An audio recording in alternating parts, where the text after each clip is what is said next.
Oke, kita lanjutkan sedikit lagi ya. Ini mengenai penjelasan tugas. Dimulai dari saya ulang sedikit mengenai bab 2 dan bab 3 dan selanjutnya. Oke.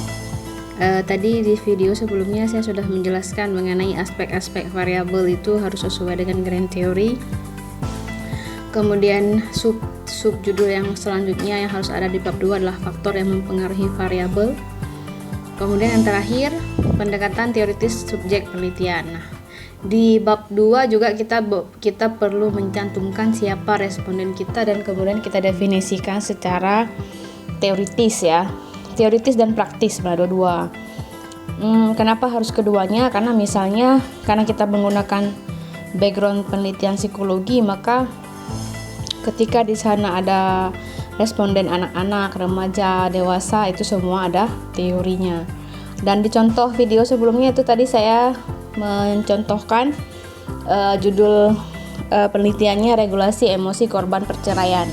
Nah, berarti di sini akan ada pengertian tentang korban perceraian itu siapa, pasangan percerai itu siapa, ya. Di akhir paragraf peneliti menyebutkan siapa subjek dalam penelitiannya, karena bisa jadi secara teoritis itu berbeda dengan yang kita pakai ya. Oke.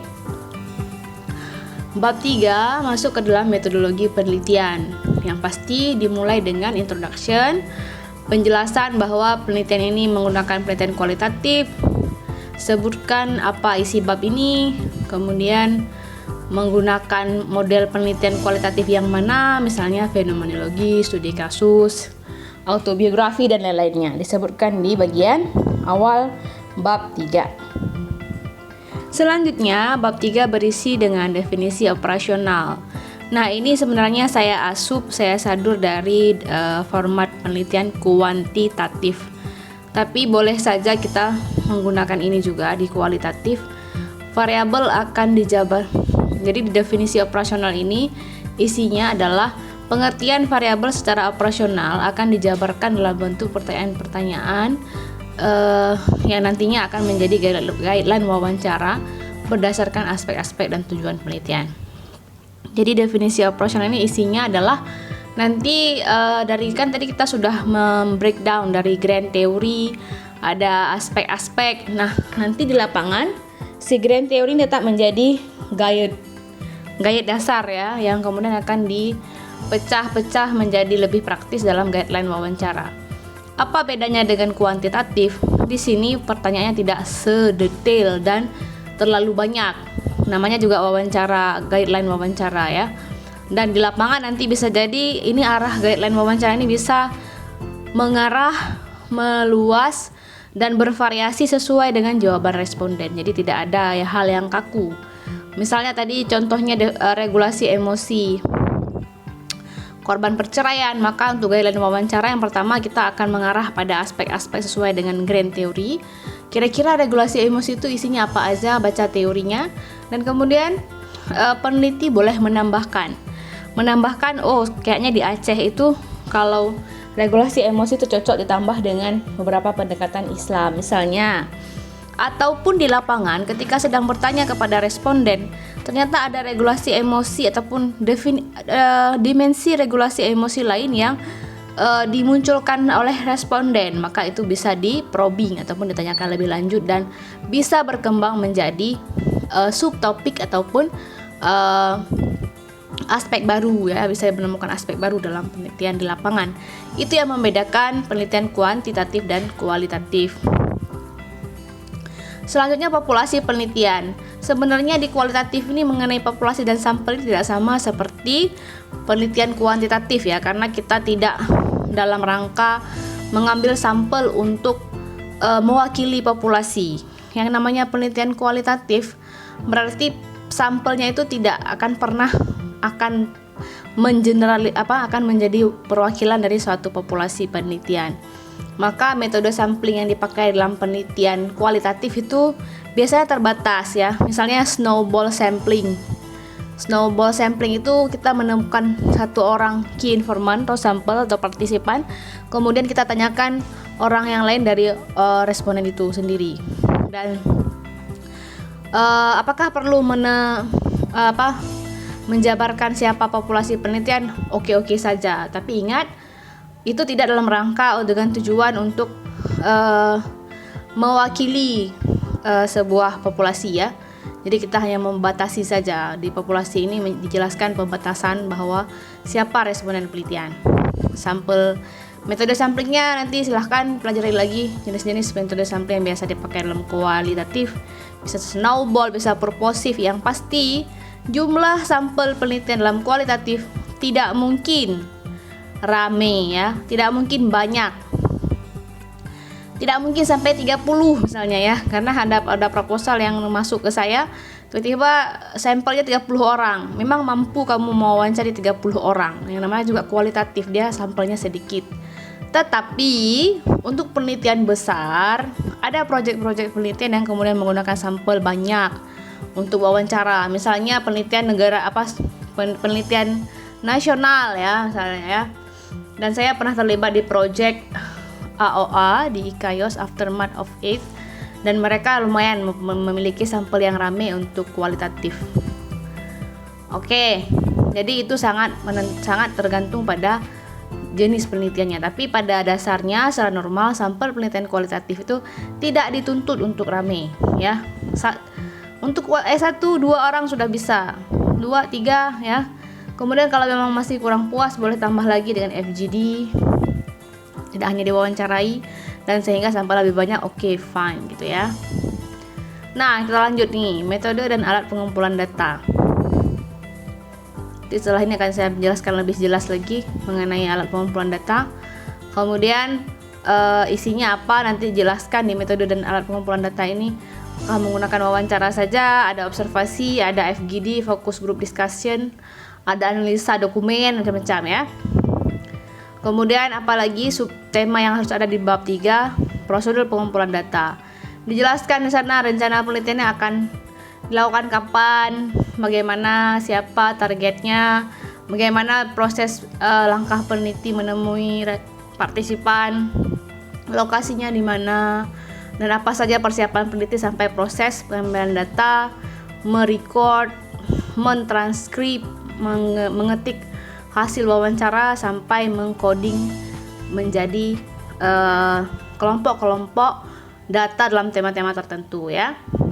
Nah ini lebih detailnya untuk instrumen pengumpulan data dalam penelitian kualitatif itu bisa wawancara yang paling simple yang kalian sudah sering tahu. Yang kedua focus group discussion. Nah focus group discussion ini adalah wawancara dalam grup ya. Kalau wawancara personal itu hanya ada seorang pewawancara dan seorang yang diwawancarai atau kita sebut dengan interviewer dan interviewee. Maka di FGD ini kebalikan. Satu orang pewawancara, satu orang group leader istilahnya ya. Mewawancarai minimal misalnya ada 4 orang yang didudukkan dalam kelompok dan mereka ditanyakan secara bergiliran pertanyaan yang sama. Dan mereka bisa mengelaborasi bisa menjawab sesuai dengan pandangan masing-masing.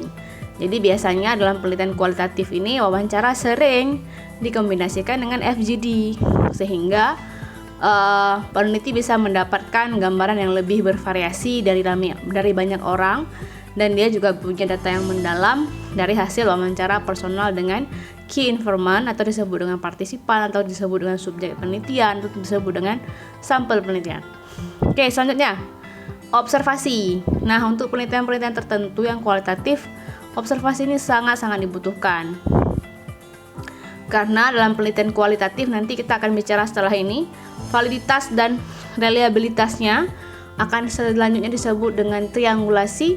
Itu harus kita sebagai peneliti peka dalam mensinkronkan data. Apakah yang disebutkan, apakah yang dijawab oleh responden itu jujur dan tidak, itu bisa dipertajam dengan observasi, bisa dengan menanyakan kalau dalam mata kuliah OW kalian mengenal dengan auto anamnesa dan alu anamnesa. Intinya sinkronisasi data, apakah itu konsisten dan tidak, Itu makanya perlu observasi. Selanjutnya ada open-ended question.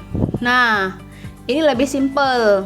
Biasanya open-ended question ini dipakai untuk penelitian kualitatif dengan pendekatan indigenous. Karena kita psikologi ya, indigenous psychology ya. Dan open-ended question ini memungkinkan kita memiliki respon yang lebih ramai. Dia tidak pure kualitatif, tapi tidak terlalu mendalam seperti wawancara in-depth interview, tapi kita memiliki, kalau untuk grounded teori seperti pendekatan yang diperlukan dalam psikologi indigenous, maka open-ended question ini akan sangat membantu peneliti dalam mendapatkan gambaran yang lebih luas dan umum ya. Oke, selanjutnya analisis dokumen. Analisis dokumen ini juga bisa dipakai sebagai alat pengumpulan data dalam kualitatif. Ketika kita tidak memiliki responden, kemudian ataupun kalian menuliskan penelitian kualitatif dengan model autobiografi atau yang analisa dokumen biasa gitu ya. Bisa tanpa mewawancarai. Apakah kita bisa tanpa mewawancarai bisa menghasilkan sebuah penelitian? Bisa.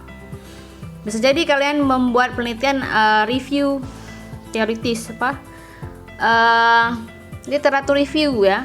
Jadi kalian mengumpulkan semua dokumen-dokumen penelitian terkait, misalnya tadi kita bicara tentang regulasi emosi korban perceraian, maka kalian mengumpulkan semua dokumen-dokumen terkait dengan tema itu dan kemudian dikompilasi menjadi satu kesimpulan yang utuh yang dibahas secara ilmiah, dianalisa dalam teori yang dalam perspektif baru, yang kalian juga bisa menemukan sesuatu yang baru di sana ya. Jadi boleh mengumpulkan, Bu, saya kayaknya lagi kan pandemi nih ya, susah nih wawancara FGD, observasi susah. Apakah kita bisa produktif dalam meneliti? Bisa. Kita bisa meneliti dengan analisis dokumen ya. Jadi memang betul-betul respondennya, sampel penelitiannya tidak ada. Sampel penelitiannya ya dokumen ya. Nah, itu ada dalam penelitian kualitatif. Nah, itu ya mengenai instrumen pengumpulan data. Selanjutnya, nah ini yang paling sering lah ya. Bagaimana membuat satu guideline wawancara kalau memang itu penelitian in-depth interview untuk metode kualitatif. Yang pertama, guideline wawancara ini otomatis berasal dari sebuah teori ya. Karena kita bicara penelitian kualitatif untuk S1 itu tidak sangat-sangat pure grounded. Kalau misalnya profesor melakukan penelitian kualitatif itu udah nggak perlu teori, mereka bisa. Oke, tadi terputus, mohon maaf. Kita lanjut. Jadi kalau untuk penelitian kualitatif yang dilakukan oleh profesor, doktor ya, yang memang sudah profesional dalam meneliti, terutama kualitatif, itu boleh guideline wawancara dibuat tanpa ada berpedoman pada teori manapun. Jadi nggak ada grand teorinya. Nah, itu khasnya penelitian kualitatif. Kita bisa meneliti tanpa grand teori. Nah, ini bicaranya kan penelitian kualitatif yang proper dan sesuai untuk anak S1 ya. Makanya ada penjelasan di sini format bab 2-nya teori. Nah, kita lihat yang cara membuat guideline wawancara yang ada dasarnya, ada teorinya. Yang pertama, silahkan buat aspek dari variabel. Kalian kan punya teori ya, buat aspek dari variabel ke satu tabel, kemudian buat setiap pertanyaan yang mewakili setiap aspek tersebut yang sesuai dengan teori. Dan apakah pertanyaan tambahan lain di luar dari teori itu bisa ditambahkan? Jelas bisa dan boleh ya, asalkan tetap dengan tidak di luar lingkup teori ataupun tujuan ya. Asalkan dia tetap mengerucut mengungkap hal yang sama, maka kalian boleh menambahkan pertanyaan-pertanyaan yang kalian anggap penting yang mendukung tujuan penelitian di luar dari aspek variabel ya. Dan jangan lupa dalam membuat guideline pertanyaan dalam guideline wawancara penelitian kualitatif, itu semua bentuk pertanyaannya adalah pertanyaan terbuka. Ya, dimulai dari setadi bab 1, penelitian kualitatif itu harus memuat pertanyaan-pertanyaan terbuka dalam pertanyaan penelitian, rumusan masalah sampai dengan guideline wawancara, semua pertanyaan itu harus dalam bentuk kalimat terbuka. Kalau memang penelitiannya kalimat tertutup, pertanyaannya kalimat tertutup, maka itu nanti jadinya item skala ya, ataupun item dalam kuesioner. Nah, ingat ya, tidak perlu sangat detail, yang pasti mewakili semuanya, karena poin dari guideline wawancara ini hanya dasar untuk kita membuka mindset responden, partisipan dalam membahas tema yang kita inginkan. Sedangkan selanjutnya semua hasil ataupun flow wawancara di lapangan itu sangat tergantung pada jawaban si responden. Jadi interviewer harus mengikut ataupun memperdalam jawaban-jawaban dari setiap pertanyaan. Makanya untuk guideline wawancara tidak perlu banyak-banyak pertanyaannya. Sesuai nanti di lapangan kita akan dibawa lagi ke dalam perspektif responden terhadap pertanyaan itu, dan kita akan bertanya lagi, memperdalam pemahaman dari si responden ya.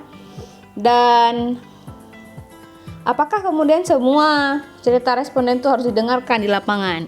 Sebenarnya tidak. Gimana Bu kalau ceritanya di lapangan respondennya suka cerita terus dia ngomong panjang gitu ya, ngomong di luar aspek. Nah, itulah fungsi guideline wawancara. Jangan terlalu banyak juga bicara mengenai hal di luar lingkup. Boleh bicara hal yang di luar lingkup itu untuk sekedar refreshing, tapi ingat kita tidak punya banyak waktu untuk tidak fokus ya. Makanya kalau misalnya respondennya sudah mulai cerita kemana-mana, langsung dan semua hal yang penting sudah diprobing, sudah dipertanyakan kembali secara lebih dalam, dan responden sudah mulai curhat yang lain-lain misalnya ya, langsung peneliti pindah ke pertanyaan selanjutnya. Oke, nah ini contoh pedoman wawancara ataupun guideline wawancara ini tidak bisa dijelaskan secara teori. Dan saya sudah attach, sudah lampirkan ada contoh PDF yang skripsi ya, contoh skripsi kualitatif yang di dalamnya sudah ada contoh guideline wawancara dan bagaimana cara membuatnya. Silahkan nanti dilihat, dipelajari sendiri, karena dalam perkuliahan semester ini untuk khususnya kelas dengan saya, metodologi penelitian kualitatif, kita hanya tugasnya hanya sampai di bab 3 ya. Jadi kalian ditugaskan sampai bisa menghasilkan contoh guideline wawancara. Tidak ditugaskan untuk mengambil data karena waktu yang sudah agak mepet ya. Biasanya teman-teman sebelumnya di tahun-tahun sebelumnya itu ada tugas mengambil data, mewawancara, mengetik verbatim hasil wawancara, dan kemudian mereka membuat laporan. Kalau semester ini khusus, hanya semester ini ya, tugas final kalian hanya sampai di bab 3 saja, sampai di sini, sampai di menghasilkan sebuah guideline wawancara. Oke. Nah, ini penting juga diletakkan di bab 3. Ada istilahnya triangulasi. Semua penelitian ilmiah maka harus meliputi, harus mencakup istilahnya ada validitas dan reliabilitas. Nah, dalam penelitian kualitatif kita tidak menyebutnya dalam bentuk validitas dan reliabilitas, tapi disebut dengan triangulasi. Apa itu triangulasi? Ini adalah langkah yang dilakukan oleh peneliti untuk membuat hasil dari wawancara itu valid. Hasil dari wawancara itu tidak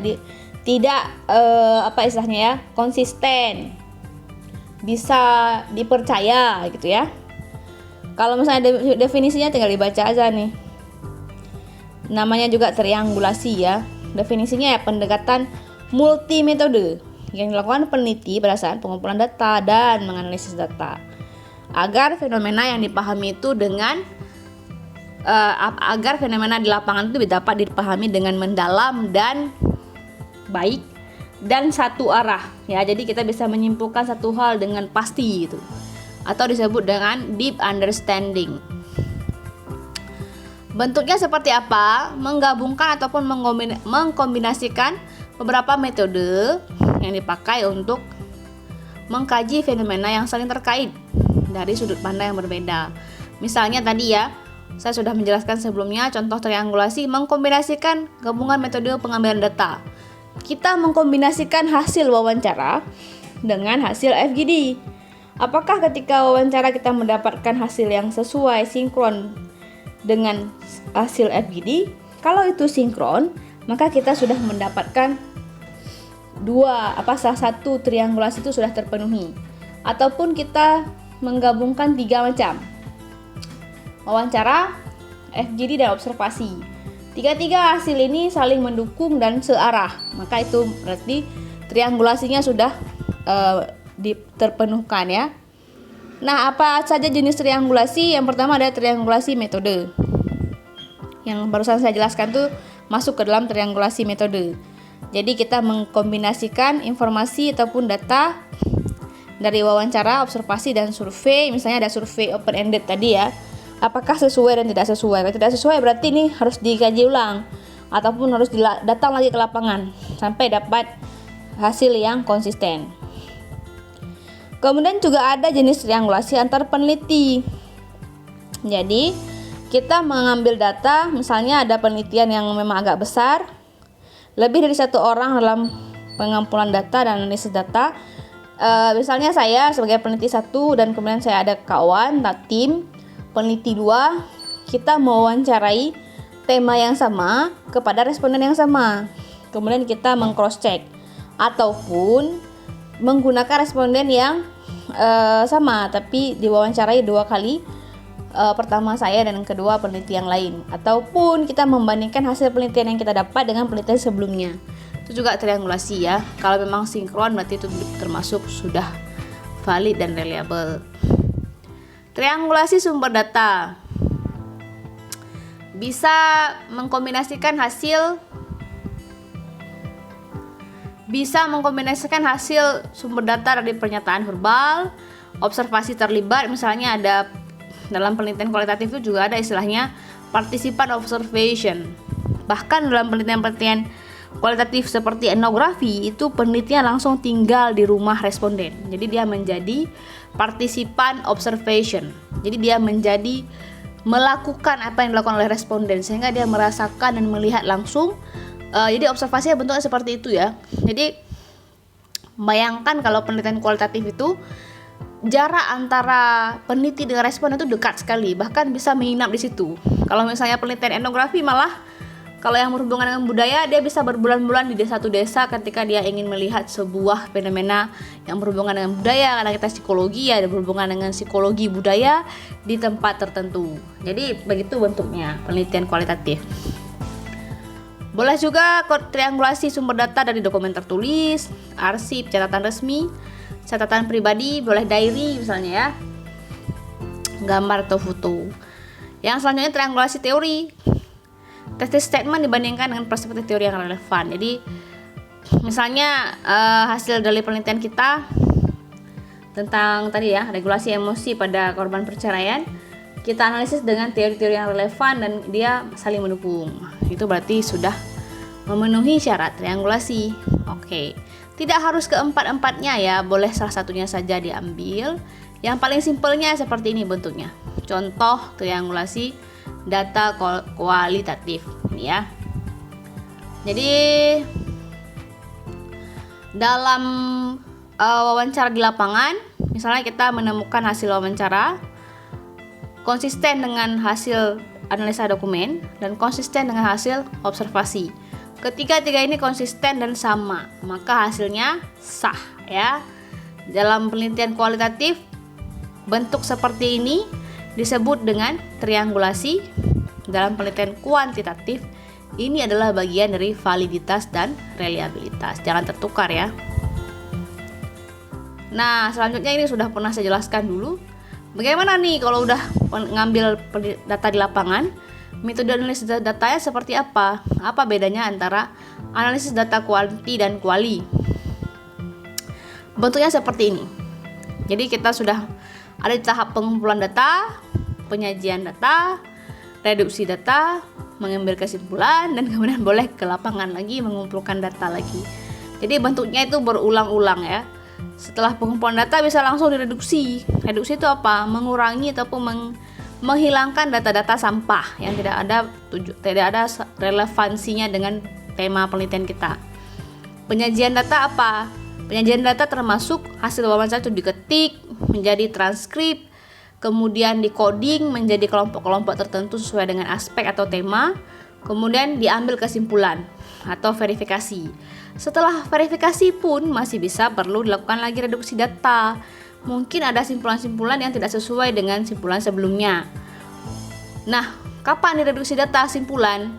Setelah melakukan konfirmasi lagi ke pengumpulan data lagi. Jadi bentuknya memang berulang dan bisa dilakukan prosesnya tahap per tahap ya. Misalnya kita sudah mewawancari 1 orang responden atau partisipan, kemudian kita bisa langsung penyajian data, bisa langsung ditranskrip, bisa langsung diketik, bisa langsung dikelompokkan dalam kode-kode tertentu. Kemudian bisa mengambil kesimpulan sementara, direduksi lagi, dibuang lagi yang nggak penting, dieliminasi lagi ya. Kemudian hal-hal yang belum jelas balik lagi ke lapangan.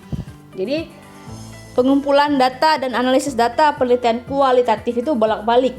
Penelitinya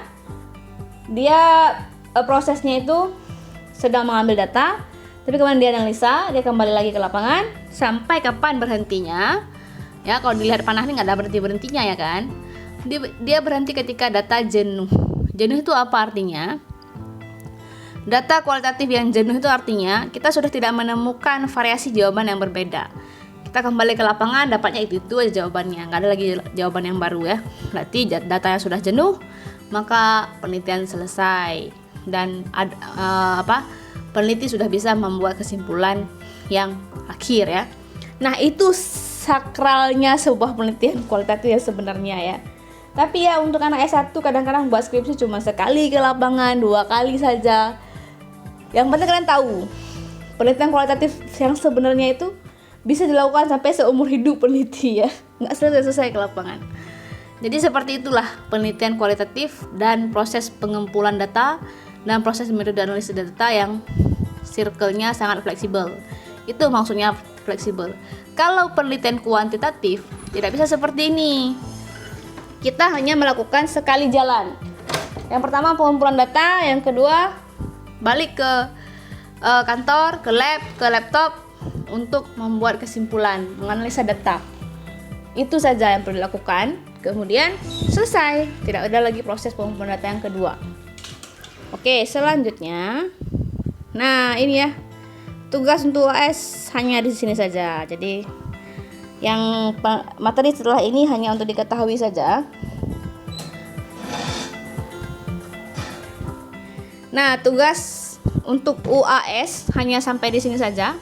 Sampai bab 3 berarti kalian sudah paham, dianggap paham dan merancang sampai metode analisis data hanya sebagai proses deskripsi saja ya. Nah, saya selanjutnya akan memisahkan satu video yang lain untuk proses penyajian data kualitatif. Bab 4 dan bab 5 selanjutnya itu hanya untuk diketahui saja, dipahami. Karena tugas UAS hanya sampai di sini saja, sampai bab 3, oke? Ini saya padai dulu videonya. Assalamualaikum warahmatullahi wabarakatuh.